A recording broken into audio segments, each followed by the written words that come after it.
Welcome to the Living the Woman's Way podcast. Today we are talking about one of the deepest and most persistent forms of inner conflict, the warrior conflict. In the language of archetypes, the warrior is a vital force. It brings strength, courage, action, and responsibility. But when it's out of balance, the warrior becomes the origin of nearly every inner struggle. Why?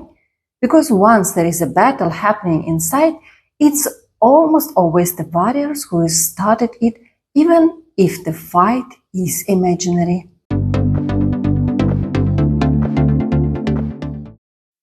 The warrior archetype thrives on tension. It lives in a state of readiness, always alert, always on guard. Phrases like fight, defense, attack, protect, conquer, disagree, win, achieve, battle, struggle, all of this reflect the warrior's presence in your psyche. But the paradox is this. The warrior often creates the very conflict it wants to resolve. Why? Because if there is nothing to fight, the warrior feels useless, so it finds or invents something.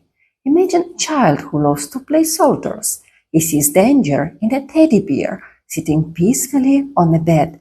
A fly buzzing by becomes a spy, and if nothing threatening appears, he will imagine monsters just to have something to swing his sword at. Eventually, in this game, something delicate gets broken, and when someone scolds him, he cries out, "It's not fair!" because in his mind, he was protecting something. He was being. So, who is the warrior really protecting? Often the answer is no one real. Just as the threat is imaginary, so is the innocent figure the warrior believes he must defend. And this is the heart of the warrior conflict. It fights not because there is a danger, but because it needs a reason to fight. It protects not because something is at risk, but because it needs to feel purposeful. In disagreement, we find judgment, rejection, and a need to prove something. They are wrong, I'm right. They are weak, I'm strong. It becomes not about truth or peace, but about winning, about being seen. The warrior wants to leave a mark, often by comparison, by opposition, and in doing so, it creates a duality, me versus them, right versus wrong, good versus evil. But what if the conflict never existed in the first? The only real way out of the warrior conflict is to see its illusion. There is no need to fight. A world without battles is not weak. It's actually safer, more whole, because in a post-battle world, there are always survivors of disagreement. There is always someone who lost, and that person or that part of you will want to fight back. So what does it mean to stop fighting?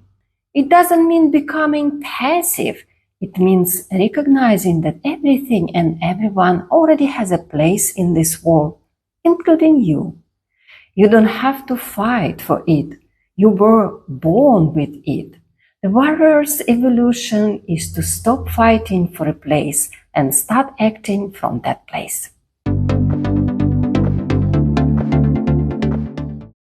When the warrior stops chasing conflict, a new doorway opens.